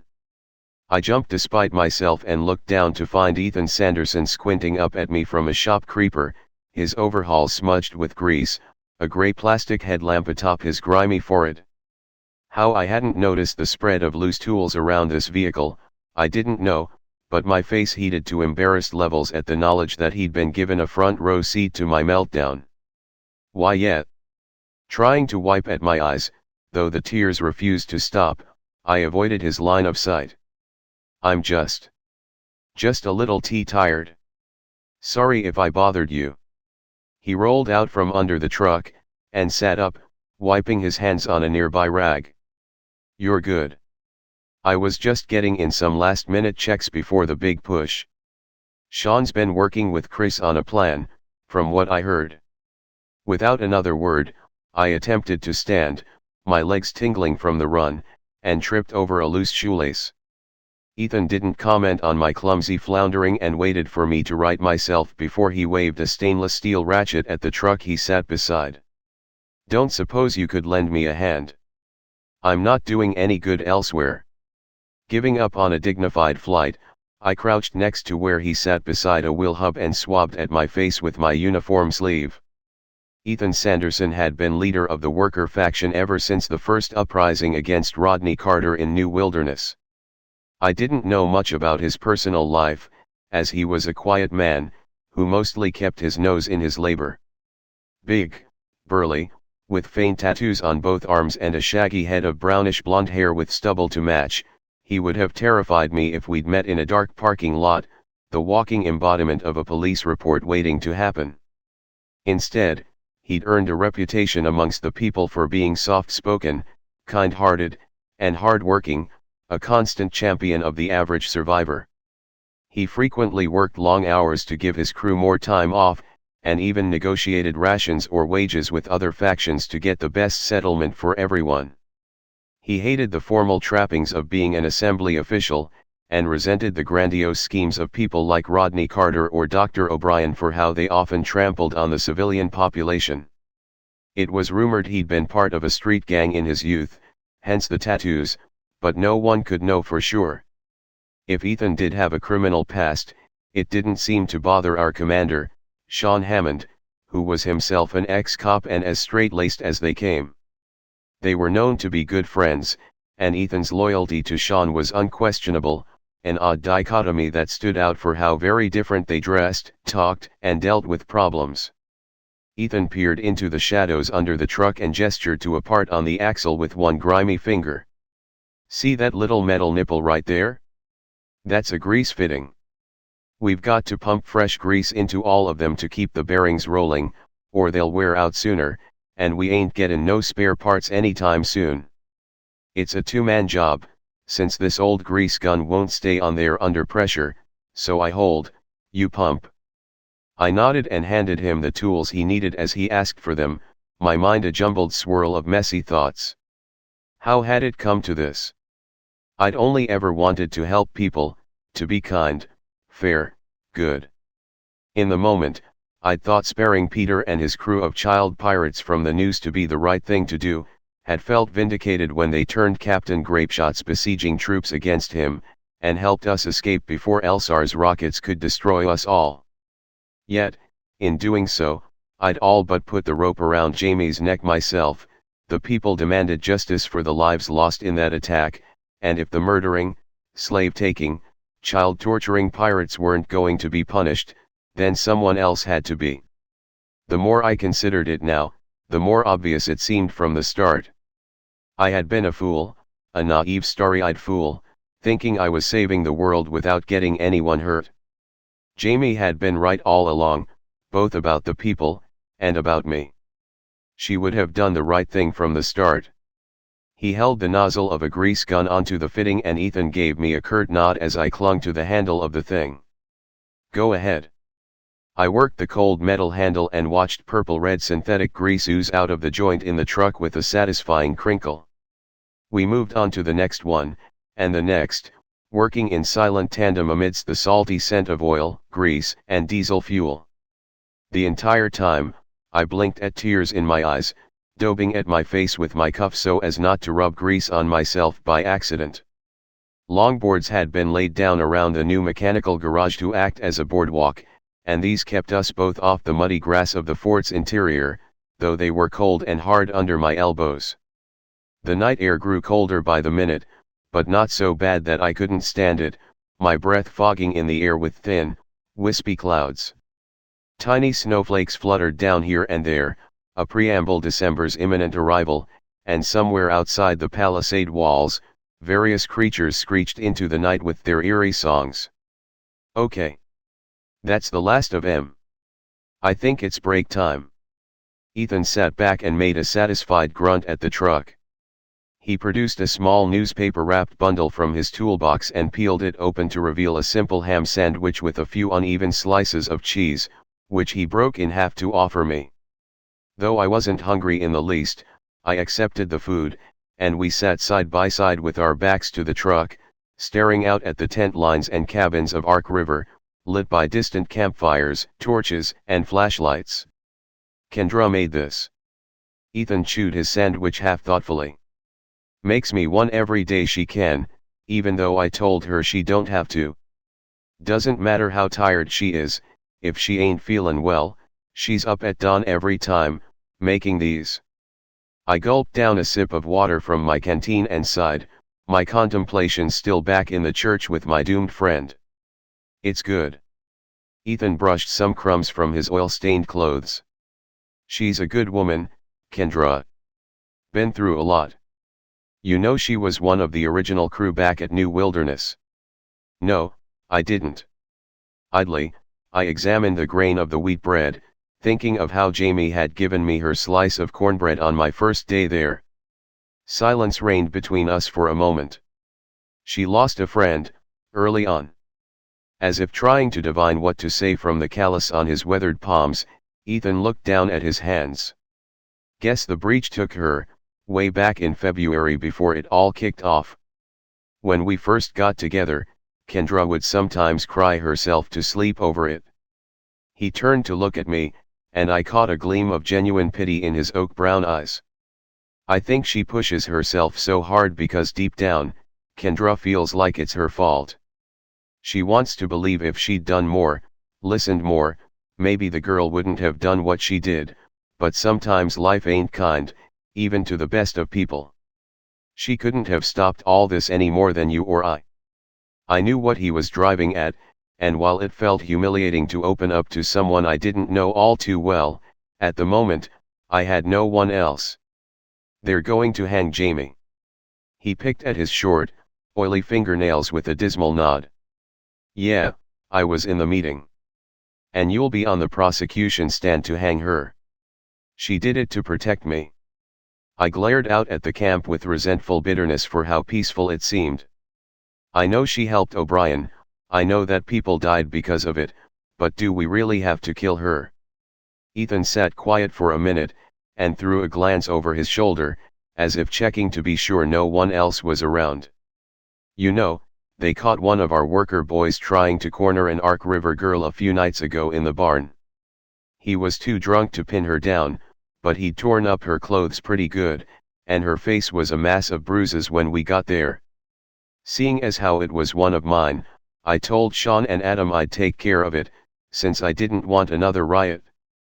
Stunned that I hadn't heard of this, I swiveled my head around to watch him. And, picking up a wrench from the tool pile next to him, Ethan dug a small line in the mud between the planks under the truck. We're all born with nothing, no clothes, no money, just blood, and screaming. All we got is ourselves, and everything else is circumstance. If nothing else, a man's got to have a code, a line, a set of rules he don't cross, otherwise he's no different than an animal. Don't hurt nobody, and don't take what ain't yours, simple as that. I eyed the line in the mud and flicked my gaze back to him. So, what did you do to the drunk? Took him for a walk. Ethan's scowl worked under his coarse brown facial hair, and he put the wrench back with the others. Broke both his legs and left him in the woods for the puppets. I checked the next morning to be sure, and found his boots with the feet still in M. Holy Mother of God. Horrified, I blinked at him, and Ethan returned my surprise with a worn, yet resolute expression. That girl's sleeping safer now, and everyone involved knows where the line is. But every time I shut my eyes at night, I can still hear that boy screaming for me not to leave him, can see his knees all twisted from where the hammer smashed them backwards. A good man does what's right, even if it means getting dirty. Jamie knew that, and Sean does too. Grimacing, I rubbed at my face, too late remembering the grease on my fingers, and felt it smear across my skin like war paint. So, there's nothing I can do then? Jamie deserves it, and I just have to watch. Is that what you're saying? His head whipped back and forth with a sympathetic frown. Nah. I'm saying Lanson saw a bad situation and decided where her line was drawn. I respect her for that. But you gotta realize that we have almost 1,000 people in these walls who only stay behind certain lines cause we make M. If we let too many people dance across it, no one's safe. Whatever happens tonight, don't blame yourself like Kendra. It wasn't her fault what happened in February, and it ain't your fault what's happening now. Before I could say anything more, footsteps thundered up the plank boardwalk, and I looked up to see Charlie with a red face from his jog. Evening sir, ma'am. He gasped and made a rigid salute to both of us. Commander Hammond needs you at the church. He said to tell you they're starting in 15 minutes. It's time already? I can't do this. How can I go back in there, watch this happen? Ethan stood and offered me a hand up, pity in his grimace. Come on. Can't stay out here forever. Even if people get rowdy again, they won't go after you if we're together. Numb, I let him help me to my feet and forced myself to put one boot in front of the other. The church bells tolled a mournful rhythm, people began to file from all over the camp towards it, and my heart beat a march of dread within my chest. I wanted to hope, wanted to believe, but it seemed everyone had already resigned themselves to the same conclusion. Jamie Lanson was going to die. The walk up to the white-clapboard church that stood in the center of the fortress was lined with dozens of armed men from New Wilderness, rifles at the ready. A large crowd had gathered outside, which the guards held at bay to search each person before letting them through, often to the annoyance of the citizens in question. More soldiers, these from Ark River's forces, stood in a large unbroken line around the church itself, rifles across their backs, carrying the ornately forged spears and carved wooden shields their kind were known for. They all saluted as we passed the various lines of security, though little enthusiasm gleamed behind their weary eyes. Everyone wanted this to be over, for some resolution to bring our tiny camp together, but no one quite knew how. If our enemies could see us, oh how they'd laugh. We handed our weapons off to the machine gun squad that guarded the front entrance, and as both doors to the sanctuary creaked open, I bit back a reflexive gasp. The Ark River Church of Redemption had always been a mystical, incredible place, almost too beautiful for a simple countryside chapel. Gorgeous stained glass windows decorated the walls to cast streams of colorful light down onto the long floorboards during the day.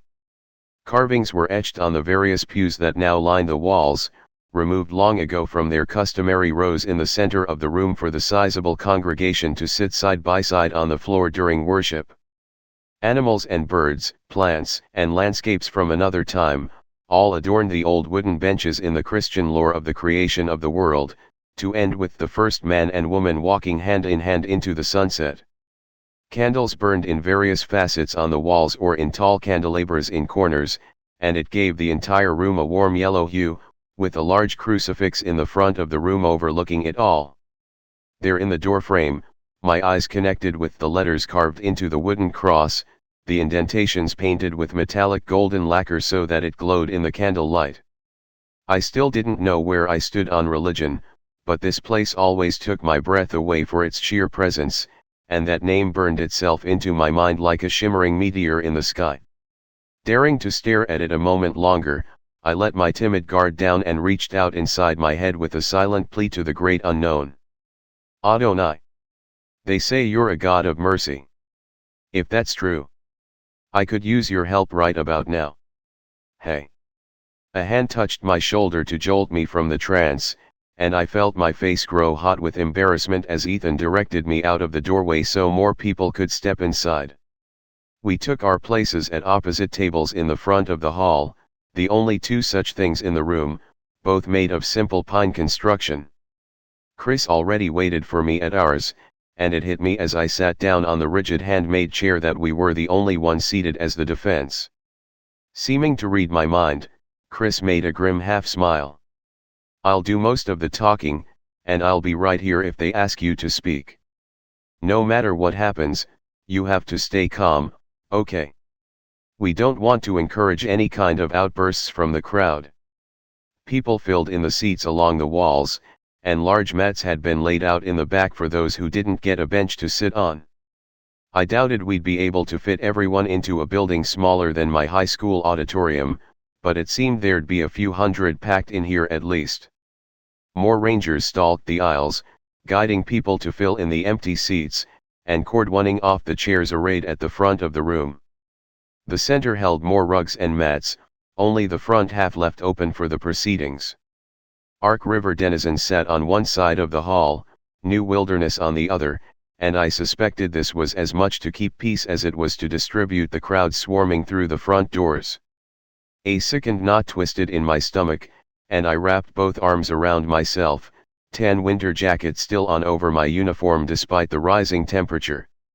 In this lighting, I noted how the silver tattoos on my right wrist seemed to stand out even more and had little doubt that the lines on my face were gleaming like a beacon. Multiple people from the crowd gawked at me, pointing, murmuring, even giggling. Without my gun I felt naked, but having the scars of my mutation on display, even if all they could see was the marks on my face, made me want to melt through the floorboards. Unable to escape their curious eyes, I chewed at my lip and tried not to look around. Maybe I can go hide in the latrine for just 5. No sooner had the though entered my head, and the arched brown door in the front of the room that lead to the parsonage opened. Adam Sterling strode into the room, his wife Eve at his side. As leaders of the congregation, and inheritors of their ancient namesake, they held supreme power over the fortress to which we were guests. It had been Adam who came first to Ark River, and upon discovering how to convert puppets to humans, he'd set about building the walls to protect his newfound family.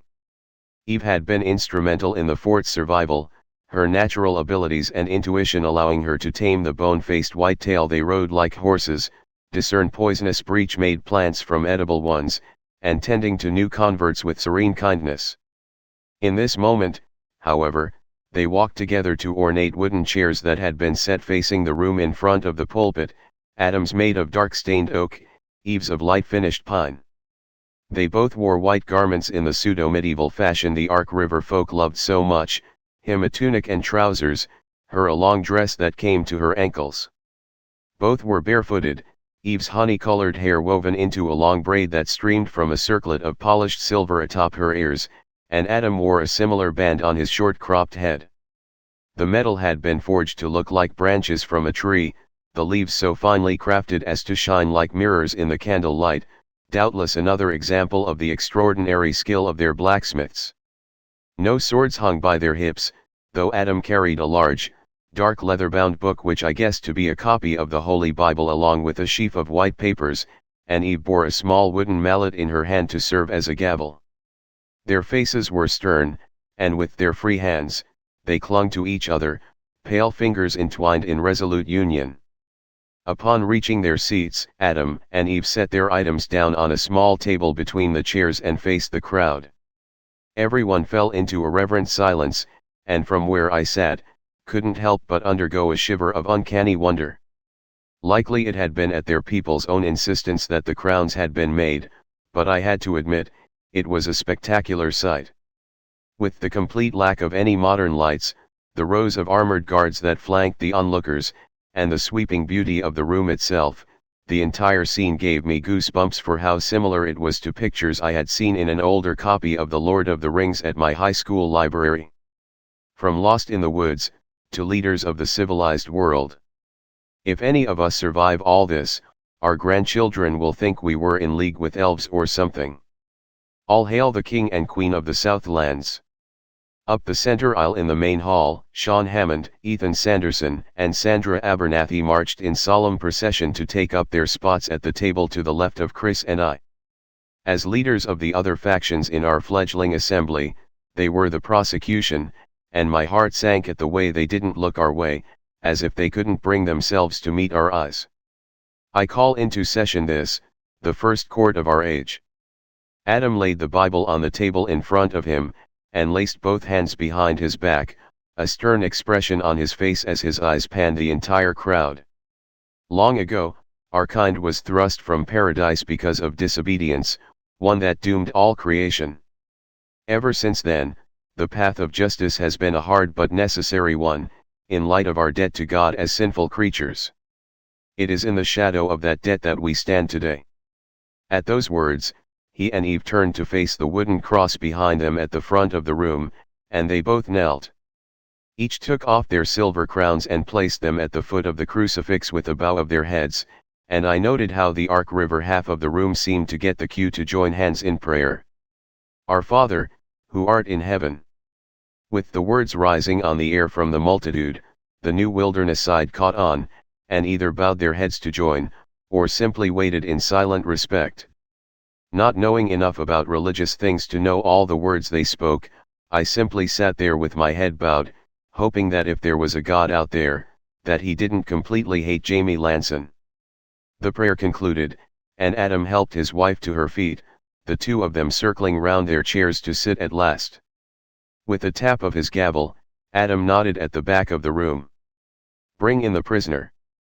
Both doors swung open with a clack of the metal latches, and a squad of rangers advanced, to which the crowd erupted in a cacophony of emotion. Hisses, boos, shouts and jeers flew at her like arrows, but in between the four guards, Jamie walked with her chin held high, though there was no joy or pride on her face.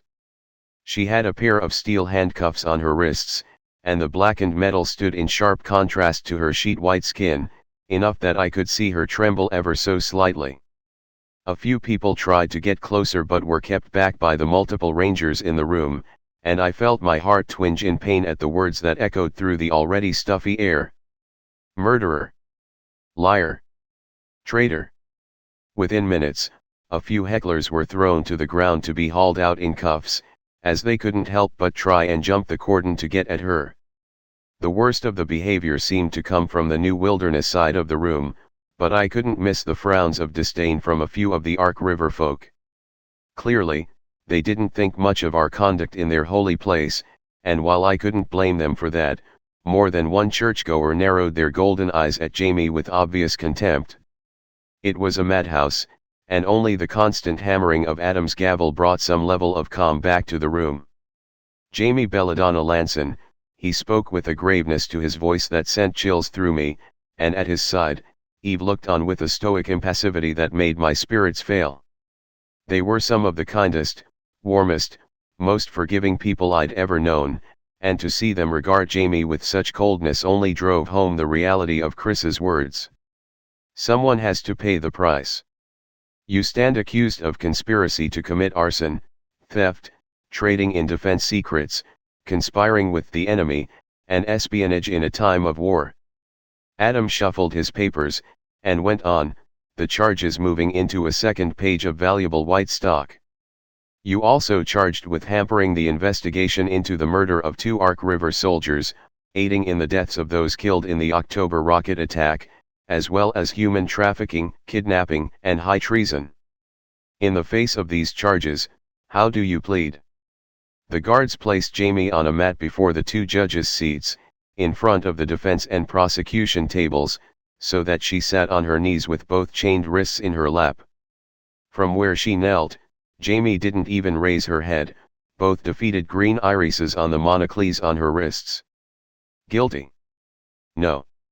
"Damn it, Lanson." Chris growled under his breath, but didn't seem at all surprised by her actions.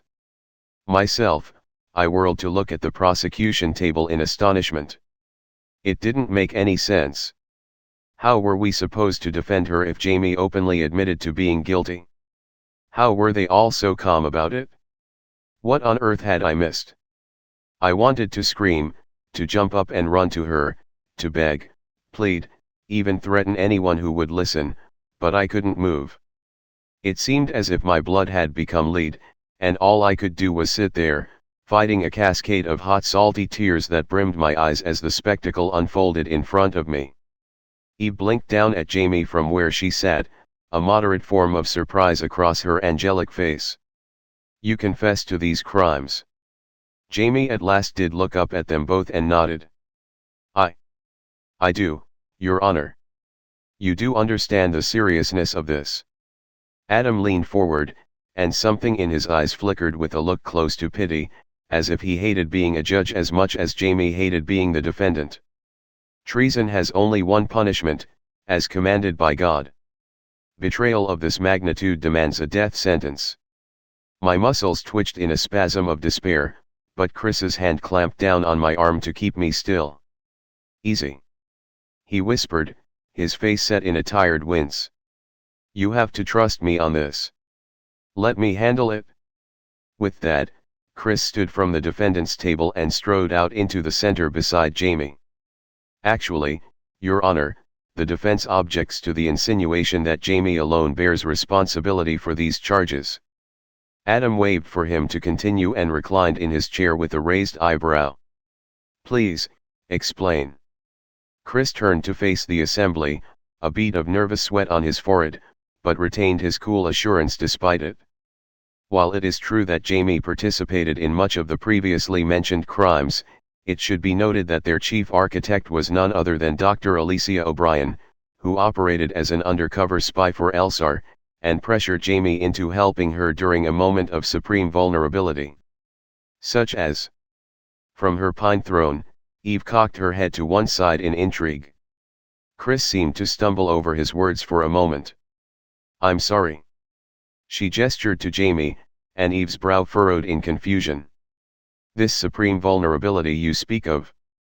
If what you say is true, it must have been drastic to influence her to commit such heinous acts. What, exactly, was she vulnerable to?" Jamie gnawed at her lower lip, and Chris swiveled his head to look my way. "Grief." The sanctuary hummed with discontented murmurs, and I did my best not to slide lower in my seat, my face on fire. Well, he's got their attention now, anyway. Back in his stride once again, Chris walked in a circle around Jamie, as if a moving shield to protect her from their angry whispers. It was only after Vesitoric ambushed our convoy that Jamie fell into Dr. O'Brien's employ. Hannah had been badly wounded, and since they were close friends, Jamie didn't want to see her die. Loyalty in this instance is the motivation for Jamie's actions, not criminal intent. And yet her actions led to the deaths of innocent people. Adam sighed and rubbed his brow wearily. Good intentions do not absolve someone of bad outcomes. Miss Brunn was tortured by Elsar, and while we thank God for her recovery under their hands, such a risky gamble could have easily ended in tragedy. What kind of person sells their friend into slavery? The kind of person who would rather see her friend have a chance to live than to die in a horrible way. Chris swept both arms around himself at shoulder level to gesture at the crowd. "Look around you. Ark River stands because you took a chance, Your Honor. These people in your congregation, they wouldn't be here if you didn't take a risky gamble. Did Hannah deserve less of a chance than any of them?" A smile tried to flit across my face, and I had to bite the inside of my cheek to suppress it. Chris had undersold his abilities as Jamie's defense, and part of me was beginning to hope this might actually work. Adam and Eve exchanged uncertain looks from their lofty seats, Adam the most affected, though Eve's golden irises settled on Jamie with a renewed light of pity.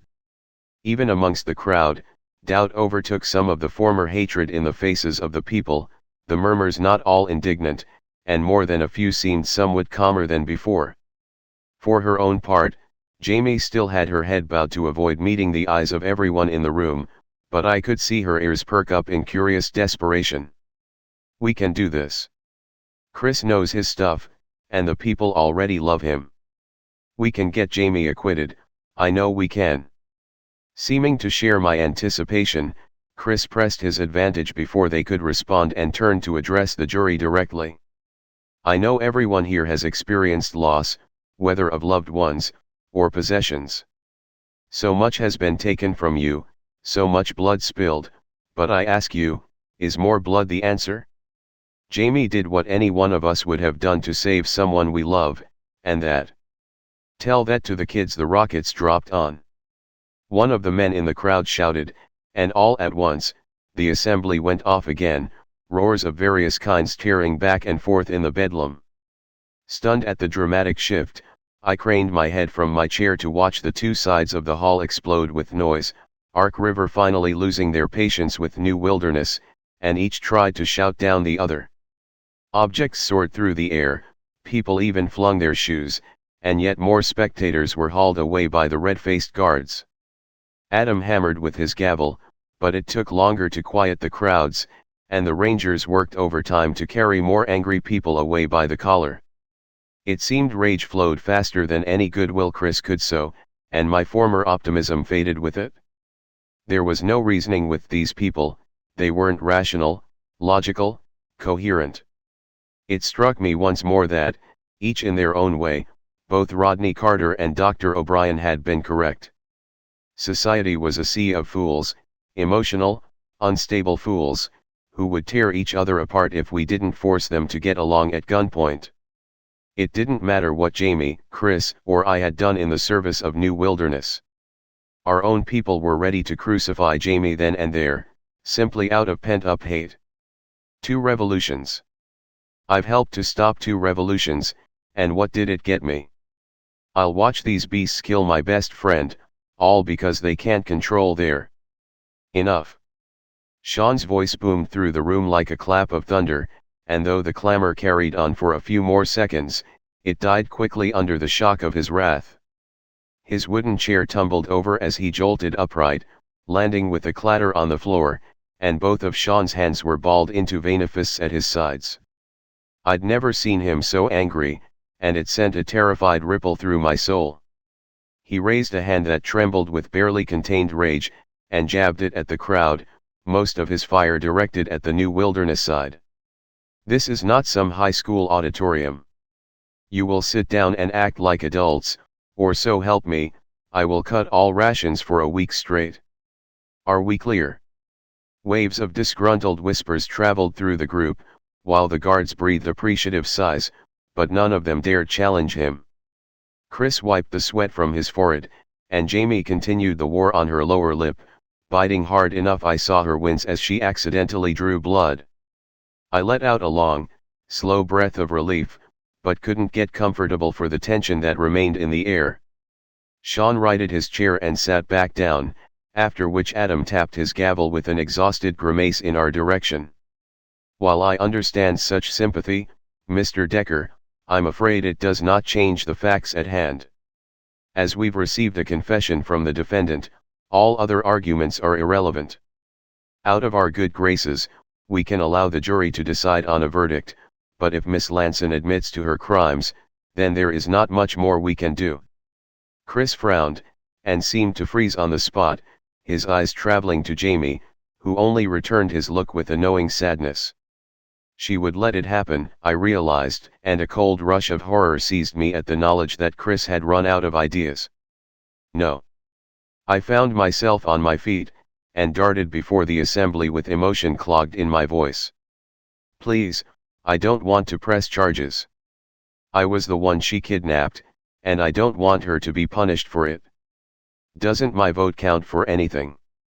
Eve's pixie-like face crumpled into a remorseful wince. Hannah, please, we're doing everything we. I'm begging you. Hands clasped as if in prayer, I moved forward until 2 gun-toting rangers stepped in my way to hold me back, mere feet from the 2 judges. You can't do this. I'll do anything you want, just don't. Strong arms pulled me away from the guards, and Chris whispered in my ear, his fervent breath hot on my clammy neck. You have to stop. This isn't helping. Sit down. Don't tell me what to do. Angry, confused, and hurt, I turned on him, and searched his face through a curtain of my own tears. You said you were going to defend her. And you're making it worse. He scowled and walked me to the table with a firm grip on my arm. I told you to trust me. If you make a scene, it's not going to win anyone over. Livid at being shunted aside, at being treated like some porcelain doll on a shelf, I opened my mouth to utter a retort, but another voice cut in. He's right. I looked down to see Jamie stare back at me from her handcuffs, a deep remorse etched in her features that made the attempt at a smile all the more pitiful. It's going to be okay, Hannah. She arched her head at my abandoned chair, and Jamie blinked hard at moisture that brimmed in her eyelids. You have to wait, okay? Let him do this. Stunned, I slouched back into my chair, my brain a shredded mess of feeling. On one hand, I wanted to slap almost everyone in that room, perhaps even Chris at this point, though I doubted I would ever have mustered the courage to do so. On the other hand, I knew the humiliated sting of shame. I'd been the one to lose my cool, after my silent judgment of the rowdy people, and now had no more room to judge. I'd let my feelings get the better of me, and if Chris was right, then I hadn't improved our position, but only damaged it. Still, I couldn't stifle the sensations inside me, the helpless, bitter anger at the unfairness of our situation. Jamie didn't deserve this. Chris didn't either. The jury would like to ask the defendant a question. One of the men in the jury seats raised his hand, and at Adam's nod, he looked to Jamie. "Isn't it true that you served under Rodney Carter as one of his interior guards?" Jamie shut her eyes for a moment, as if steeling herself against a wave of nausea. "Yes." "And isn't it true that, in that role, you were responsible for the arrests and deaths of multiple people?" The juror, like the others in their seating area, scribbled on a small wooden clipboard they'd each been given to take notes with. Her voice cracked, and Jamie hung her head in shame. "I was." From his chair next to me, Chris leapt to his feet with speed, and worry crawled across his face at how the hall whispered. "The defense objects to these questions, Your Honor. They bear no standing on the case at hand." "You would say that?" One of the women in the jury box, a long-nosed girl who I recognized as one of the former kitchen workers, glowered at Chris. "Wasn't she your girlfriend during the Carter regime? Everyone saw you two together, we all knew." Rage boiled like steam in my skull, and I gripped the sides of my chair to keep from launching myself at her. "If it weren't for Chris and Jamie, you wouldn't even be here, you ungrateful hag." To his credit, Chris didn't shy from the attack, but his even-keeled tone was laced with venom. "I don't think that's inappropriate. We'd like an answer." The lead juror spat with a coldness to his voice that drew sympathetic cheers from the hall and folded two hairy arms over his chest. "No." Jamie straightened her back, a rare fury in her eyes as she watched the jurors. "Actually, he wasn't. Chris and I ended our relationship due to my employment in the guard." "And was that before, or after the uprising?" One of the Ark River folk leaned forward, his stance less antagonistic. "They knew of our history, had heard it firsthand from our people, and they weren't stupid." My guts churned behind the defense table, and the anger slid away to be replaced by dread. It was like watching an avalanche in real time, unable to move out of its path, and I wondered if the pain in my heart would kill me. "Lie. Just lie, one of you, both of you. If you tell them the truth, they'll never listen to another thing you say." Jamie and Chris locked eyes for a second, and Chris let out a defeated sigh. After sneers and exasperated sighs filled the room, the new wilderness jurors looking smug as they sat back in their seats. My own chest deflated, and I squeezed both eyes shut, wishing I could vanish. I didn't want to admit it to myself, didn't want to say the words, even under my breath, but already, I knew. We were losing. Still crimson around his movie star face, Sean rose from behind the prosecution table and waved to gain Adam's attention. "As the head of the prosecution, I would like to move that all questions for the defendant either come from our team or the defense, Your Honor. In fact, per our agreement, the jury has no place asking questions of the defendant at all. These comments by the jury are only impeding justice, as they have no bearing on the situation. Pardon us, prosecutor, but they seem to have quite a bit to do with it." Another Ark River juror spoke up, a woman with her golden hair in a tight bun, and she angled her pencil at Jamie. "If the defendant has a personal relationship with the head of your security service, especially after her spotty record in the previous administration, you don't think as the base commander that it could have some bearing on her later actions? If this attitude is what we are to expect from both prosecution and defense, I think the jury needs to play a more active role if the truth is to come out at all." His jaw clenched in frustration, but Sean glanced at Chris, and Chris made a slight, barely imperceptible nod. "I was unaware of their personal situation at the time." Sean spat the words at the jury, as if he hadn't planned on such animosity from them, despite being nominally in the prosecution. "But I know Decker stood up to Carter's regime and was slated to be killed for it. I also know Lanson refused to pull the trigger when given the order. So, her loyalties lay more with Mr. Decker than her own commander." Another Ark River man tapped his pencil on his clipboard with a shake of disapproval to his blonde head.